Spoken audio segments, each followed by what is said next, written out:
This interview is part of the History Heard project. The content of this interview may be used for historical research. However, no part of the video itself may be reproduced without the express written permission of an authorized representative of History Heard. Today is July 30th, 2010 at 10:45 a.m. This is an interview with former President of Lithuania, Mr. Valdas Adamkus, in Vilnius, Lithuania. Mr. Adamkus was born on November 3rd, 1926 in Kaunas, Lithuania. Mr. Adamkus was President of Lithuania from 1998 to 2003 and again from 2004 to 2009. What were the circumstances and motives that influenced your decision to leave Lithuania in 1944?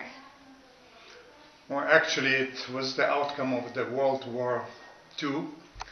As you know, by 1944, the Russians were gaining against the Nazis Germany, pushing forward towards Germany and coming back to Lithuania, which was occupied in 1940 for almost a year. And Lithuanians have experienced quite a, I would say, shocking experience where thousands of people were killed, innocent people, and deportations in 1941 touched about close to 100,000 people, women, children, simply innocent people. They were transported to Siberia. Definitely the shock treatment, as I would call it, everybody felt. And knowing that the Russians are coming back, pushing the Germans west, many people decided to leave their home, move west, with the hope that the war will be over. The Western power allies will win the war, and with the opportunity for them, for like refugees like myself and many others, will opportunity to return back home. So the Lithuanians left their homes. I was among those refugees, but the war was over, but not for Lithuania. Lithuania stayed occupied by the Russians for the next 50 years, and so many of them just went to the United States, others stayed in England, Australia, other European countries. And my stay outside of the country actually continued for 50 years. During those 50 years, the Lithuania was occupied by the Soviet Union, and only by the collapse of the Soviet Union in 1990, Lithuania actually started to regain the day by day its freedom, declare the independence, and now we have a free and democratic country. Could you please briefly describe what you did after you left and how you felt at the time? Well, that's not a simple answer, because there was many things in between that probably would take a long time to say, but let's make it a very condensed story. When finally I came to the West, I mean as a refugee in Germany, and stayed in a displaced person camps until the time came in 1949, opportunity to come to the United States, where we have a very strong Lithuanian American community. And I settled down in Chicago, and from then on, it took almost 50 years until I had the opportunity again to return back to Lithuania. In the meantime, I graduated from Illinois Institute of Technology, received my bachelor degree in civil engineering, started working on it, active in the Lithuanian American community.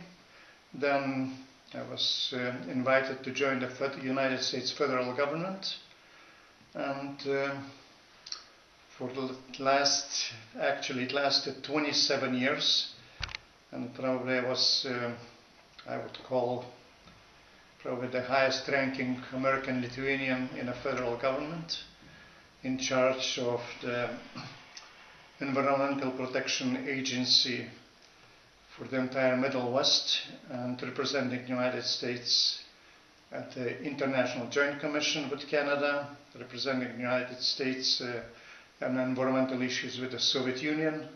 So it's a long way, probably it will take hours to tell you about this.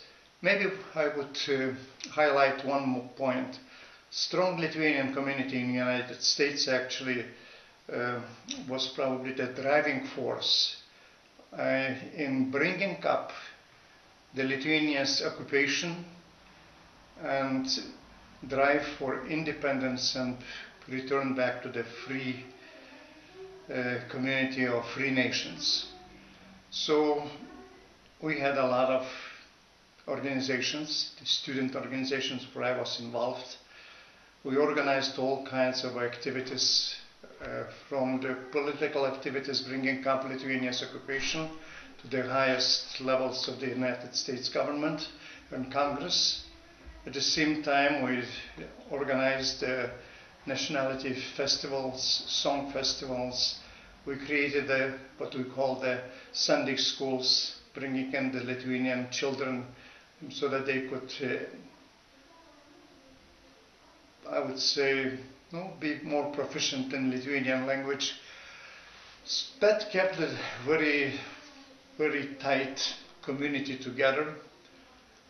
We never gave up on our hopes. I mean, that with the help of the Western democracies, we're going to become, again, the free people, among the free people in the world. That happened.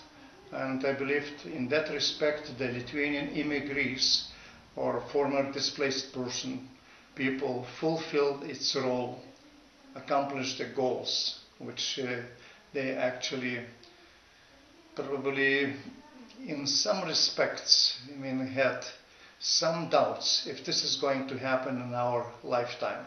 But it did happen, and that actually paid off all the efforts. And we were extremely happy, I mean, when finally that day came. While you were away, did you think you would return to Lithuania? Could you repeat the question? While you were away in America, did you think you would return to Lithuania? During all the time when I stayed in the United States? Yes. I mean, that was my goal. Actually, we worked together, and I thought, I mean, that day the Lithuania will become free. I will be the first one try to return back. And it happened. What were your sources of information about what was happening politically in Lithuania while you were in the United States? Oh, there were many sources. Actually, first of all, in the modern times, I mean, the radio, like Radio Free Europe, Voice of America, and other medias were bringing up all the information from the nation, from the Lithuania. There was some, I would say, underground literature was published in Lithuania that came west through different ways.